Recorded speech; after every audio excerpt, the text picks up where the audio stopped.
Malam, Bib. Wah, Habib ini tambah keren aja kelihatan ini. Habib Selamat ini malam. tergugah masuk ini karena apa, Bib? Ini gara-gara. Karena ada para para pejuang kemanusiaan kekasih Tuhan. Mantap. Silak. Assalamualaikum Pak Habib. Waalaikumsalam. Shalom. Salam. Silakan, Bib. Apa mau di Ya, ini? Karena ternyata nih dugaan banyak orang Indonesia, orang TPNPB OPM ini kan kriminal, teroris dan seterusnya kan, kejam. Tapi ternyata ada keinginan mereka untuk menyelesaikan ini dengan baik-baik beralaskan asas kemanusiaan gitu loh. Sehingga mereka mau membicarakan bagaimana strategi pelepasan Philip Martins ya. Dan ini tidak berdasarkan tekanan negara manapun, termasuk ancaman Indonesia tidak. Tetapi dari kerelaan mereka karena Philip Martin sendiri kayaknya sudah kewalahan dan dia ingin mati saja istilahnya. Dia sudah mau menyerah, tidak mau bertahan hidup lagi. Nah, ini ditangkap oleh teman-teman TPNPB OPM, ya sudahlah kita serahkan baik-baik. Nah, bagaimana caranya nanti? Nah, ini ketua OPM yang Pak Bram bilang bertanggung jawab. Tapi dari sisi kemanusiaan, nurani, ini bicara nurani. Anda kan pendiri nurani kebangsaan ini, Pak Habib. Silakan, Pak. iya betul. Betul, betul, betul. Jadi begini, saya sebagai seorang rohaniawan, saya hanya ingin satu berbicara bahwa anak-anak Papua itu anak-anak yang dikasihi oleh Tuhan. Amin. Anak-anak Papua itu anak-anak yang punya cinta kasih dan nurani untuk alam semesta. Amin. Jadi otomatis Amin. saya yakin Tuhan selalu memberkati anak-anak Papua. Amin. Di dalam diri hati nurani anak-anak Papua pasti terdapat nuraninya untuk kemanusiaan. Nuraninya untuk perjuangan menuju Tuhan.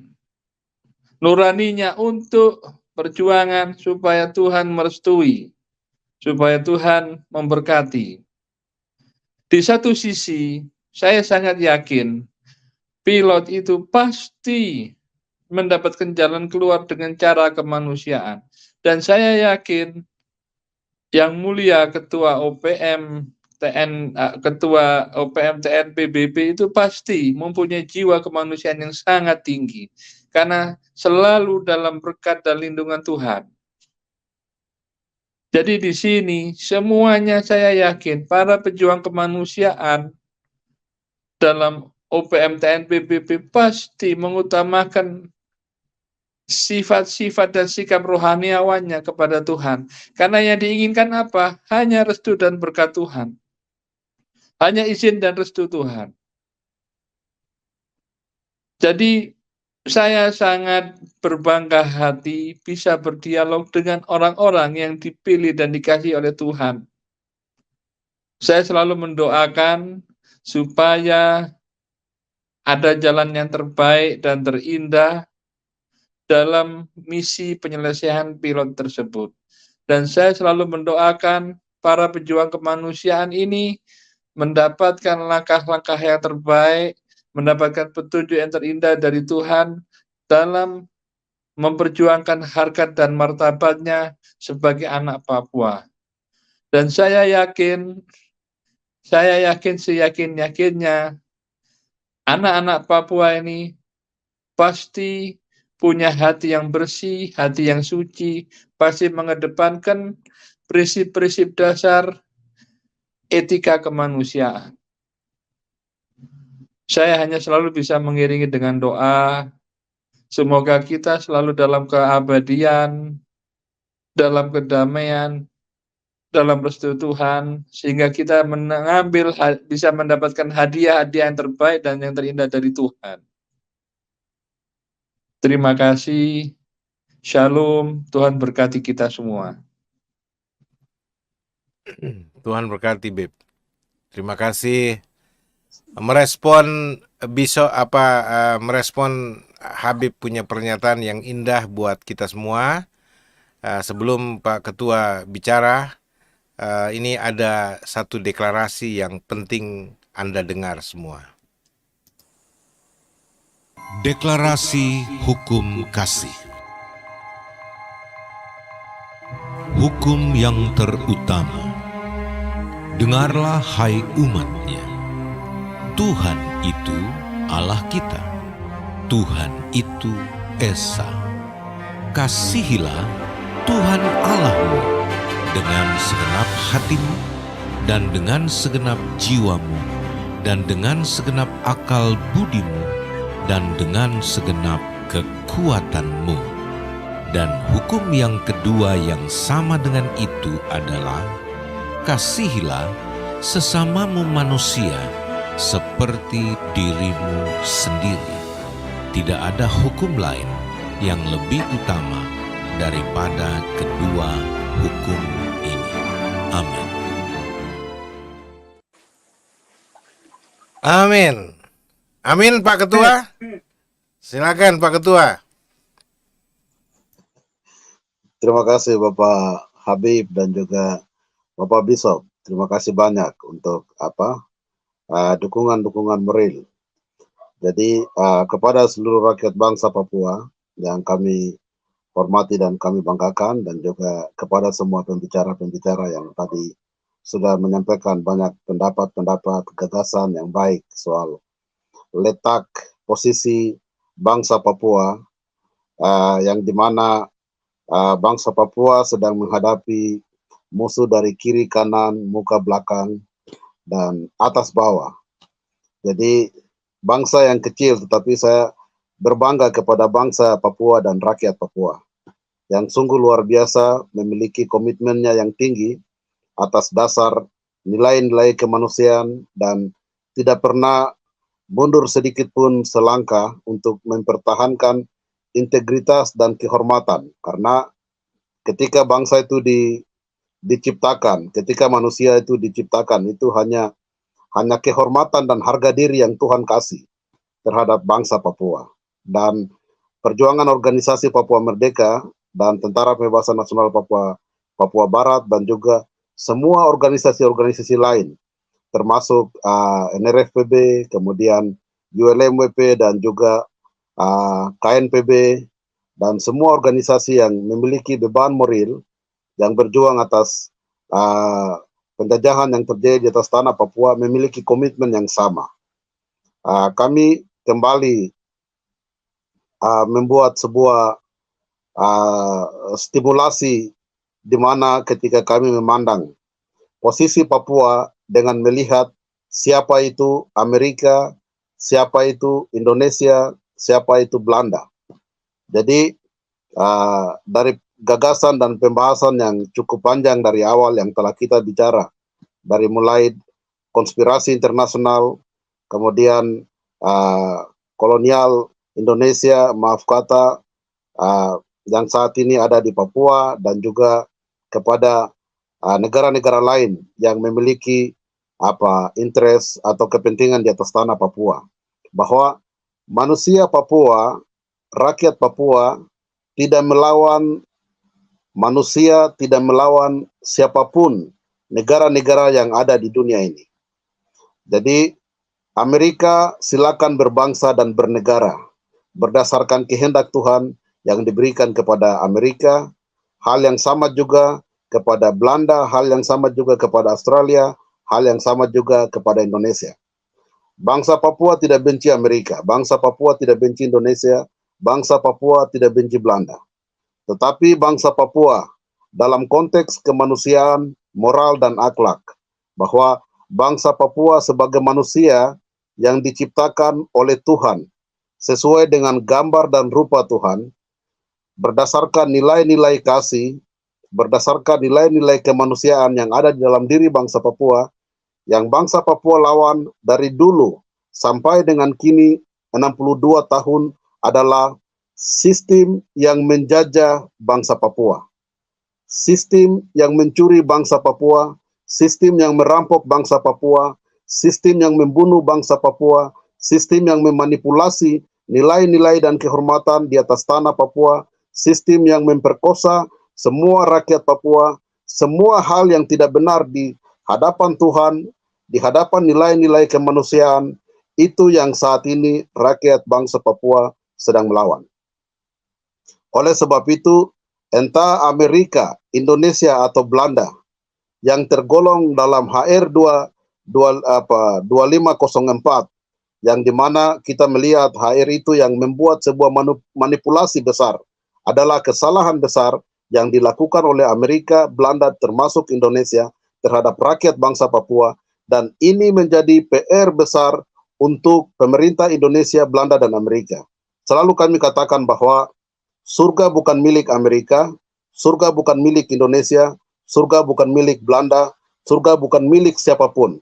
Surga adalah milik orang-orang yang mengimplementasikan nilai-nilai kemanusiaan, kebenaran yang diajarkan oleh Tuhan. Saya yakin kalau hari ini Tuhan datang, malam ini Tuhan datang, saya yakin semua orang-orang yang atur Indonesia dari Presiden Jokowi sampai dengan Hansip atau security yang saat ini sedang menjalankan sistem kolonial termasuk Amerika dan Belanda, satu pun tidak akan pernah ke surga. Saya yakin atas dasar kebenaran Tuhan semua akan ke neraka. Baik, itu sampai demikian. Kami perlu menjelaskan sedikit soal posisi kami dalam merespons penyanderaan. Bapak Bishop dan seluruh masyarakat Papua dan rakyat Indonesia serta pemerintah Indonesia. Kalau seandainya waktu itu pemerintah Indonesia mendengarkan itikat baik dari organisasi Papua Merdeka sejak tanggal 14 Februari, bahwa kami berdasarkan moral dan nilai-nilai kemanusiaan, rakyat Papua ingin berbicara dengan Indonesia, ingin melakukan negosiasi dengan pemerintah Indonesia. Kalau waktu itu pemerintah Indonesia mendengarkan apa yang disampaikan oleh kami yakin bahwa Philip Martin tidak mungkin bertahan 6 bulan di hutan Papua. Sampai Bapak Bishop sedikit lucu bahwa Philip Martin sudah malas pulang lagi ke New Zealand karena dia sudah rasa bahwa dia menjadi orang Papua. Jadi itu hal yang karena saking lamanya pemerintah Indonesia tidak membuka diri, manusia yang satu ini dia mau jadi orang Papua saat ini. Oke, baik, Bapak Bishop, saya lanjut. Seandainya waktu itu kalau pemerintah Indonesia mendengarkan, itu kami yakin bahwa saat ini sudah ada pada proses di mana dari dulu organisasi Papua Merdeka tidak pernah duduk dengan Indonesia selama 60 tahun itu. Kerinduan untuk duduk bersama-sama bernegosiasi dengan Indonesia itu sudah tercipta. Dan saya yakin tensis-tensis lain, tensis militer, eskalasi militer, politik, sosial, dan segala macam, saya yakin bahwa saat ini kami ada pada proses negosiasi yang bisa melahirkan kesepakatan tertentu for the future. Untuk melihat masa depan, bagaimana masa depan Papua, masa depan Indonesia seperti bagaimana, di dalam sebuah proses negosiasi yang bermartabat dan terhormat. Jadi itu seharusnya sudah dilakukan. Tetapi Bapak Bishop, ini merupakan pelajaran. Setelah 6 bulan, kami melihat banyak saudara-saudara kami dari Kopassus sudah korban. 26 anggota Kopassus sudah korban.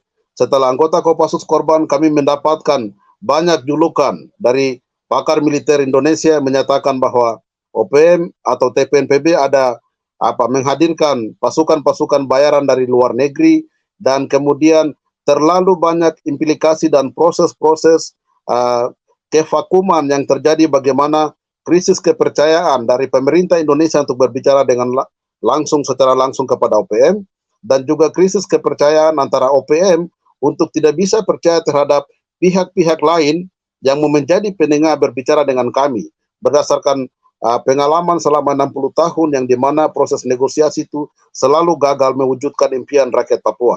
Tetapi dengan penuh ketulusan kami bahwa proses negosiasi yang diinginkan oleh organisasi Papua Merdeka adalah bukan negosiasi yang alasnya dengan uang, bukan negosiasi yang dialaskan dengan jabatan-jabatan kepentingan elit-elit politik, mulai yang ada di Dugama, yang ada di Papua yang sampai di tingkat Jakarta, bahwa saya bisa meyakinkan presiden, saya bisa meyakinkan ketua OPM, bisa meyakinkan Panglima Egyanus Kogoya, maka saya diberikan jabatan ini dan segala macam.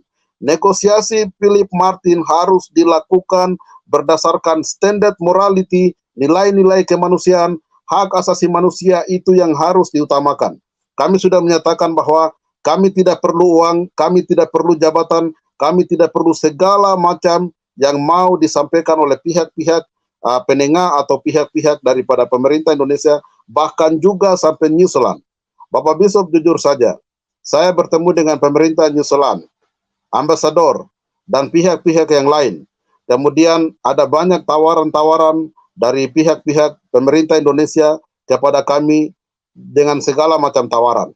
Kami menolak itu, kami memberikan sebuah warna, sebuah gambar tentang mengapa rakyat Papua mampu bertahan berjuang menuntut hak-haknya sampai 62 tahun. Bahwa kami tidak perlu uang, kami orang kaya, kami punya kekayaan alam ada, kami punya Tuhan, kami punya keyakinan, kami punya iman politik. Yang kami perlu adalah menghormati kami orang Papua, menghormati organisasi Papua Merdeka untuk melakukan negosiasi terhormat. Tanpa apapun kepentingannya, kami siap bebaskan pilot Philip Martin. Tetapi pemerintah dengan segala hormat harus menghormati perjuangan bangsa Papua. Dan mungkin itu yang perlu kami sampaikan. Baik, tolong di mute dulu karena kita punya mic tubrukan ini Pak Ketua. Saya nggak tahu akhir-akhir ini mic kita berdua sering tubrukan. Apakah karena sudah mulai nggak cocok kita berdua atau karena bagaimana ya? Karena bapak-bapak terlalu ganteng jadi mungkin kapan. Kok jangan ikut campur ya. Ini urusan ketua OPM dengan ini penguasa Paradoks Papua. Jadi jangan campur-campur ya. Bapak Bishop, pertegas saja bahwa OPM punya tim sudah siap. Apapun kami akan melakukan negosiasi dengan pemerintah Indonesia, Jakarta, dan Pak Presiden yang terhormat Pak Presiden Joko Widodo, buktikan keikhlasan Anda sebagai manusia. Sebelum 6 bulan, setengah 2 minggu, Anda sebelum turun melepaskan jabatan Presiden. Baik. Saya akan sampaikan ke pemerintah Indonesia bahwa tim negosiator dari OPM sudah siap. Tinggal bagaimana Indonesia membangun tim negosiator yang baru, bukan lagi yang lama, karena Alkitab berkata yang lama sudah berlalu, sesungguhnya yang baru sudah datang. Ya, untuk kita menghasilkan win-win solution seperti itu. Dan ini juga sedang didengar kok. Ya, semua pembicaraan kita ini didengar. Jadi kalau ada yang bilang-bilang di live chat ini, bagaimana Pak Bishop ini katanya. Anda ini saya tampilkan saja. Dia bilang begini, no name. Ini non name. Ini dari anunya non name. Dia takut kasih keluar namanya sendiri nih. Ini kan gaya bahasa pengecut. Pak Joshua Tewu, Anda mengundang dan berdialog dengan seorang kepala pemberontak terhadap NKRI. Gimana ini Pak? Julukan baru buat Anda ini Ketua OPM, kepala pemberontak NKRI. Saya mau bilang sama Anda no name, jangankan ketua pemberontak ini, Ketua OPM ini yang sudah tiga gelar DPO, setan aja bicara di sini boleh, gitu loh. Apalagi cuma Ketua OPM, karena ini terbuka untuk semua. Siapa yang mau menanggapi silakan, yang paling banyak tahu, karena ini forum diskusi untuk semua kalangan. Forum demokratik. Saya nggak ada urusan dengan Indonesia, saya nggak ada urusan dengan OPM.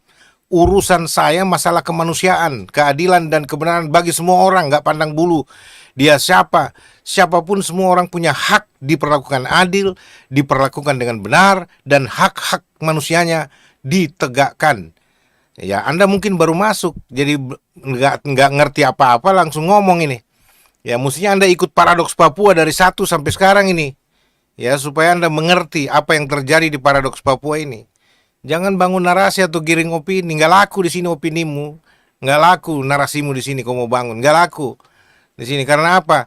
Ini forum bukan untuk berpihak ke Indonesia atau ke OPM atau ke neraka atau ke mana-mana. Nggak. Ini berpihak, ini channel kerajaan sorga ini. Karena saya ini sebagai duta kerajaan untuk menyuarakan keadilan dan kebenaran. Saya bukan duta OPM, bukan duta Indonesia, saya duta kerajaan sorga yang berbicara tentang keadilan dan kebenaran dan HAM untuk semua manusia tanpa terkecuali.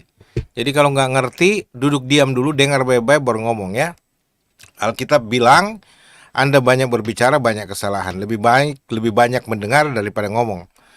Oke, ada pendatang baru, kita mau sampaikan dulu, Liborius Kimku. Ini bendera baru ini kayaknya, merah, hitam, putih, bintang David. Shalom, selamat malam. Oh, Dan shalom. Dan Tuan Jeffrey Bonganak dan Kakak Otis, yang semua yang di dalam shalom, selamat malam. Kembali lagi dari Bovendigul.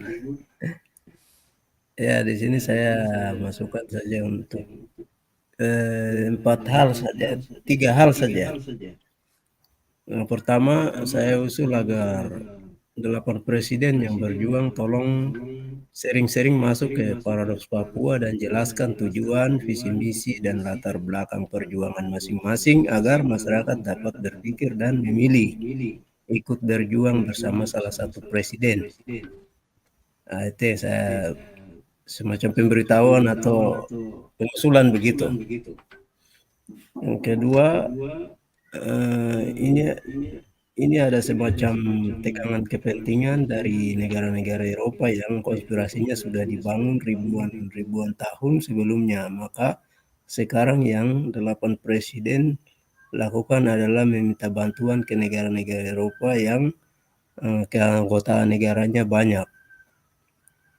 Begitu. Karena kepentingan di sini kan kepentingan dua, ada kepentingan kekuasaan dan kepentingan kekuasaan ini perekonomian. Nah, itu yang dibangun negara-negara Eropa dan mulai menjaring negara-negara baru dan seterusnya lewat Indonesia sampai masuk ke Papua begitu. Makanya kemarin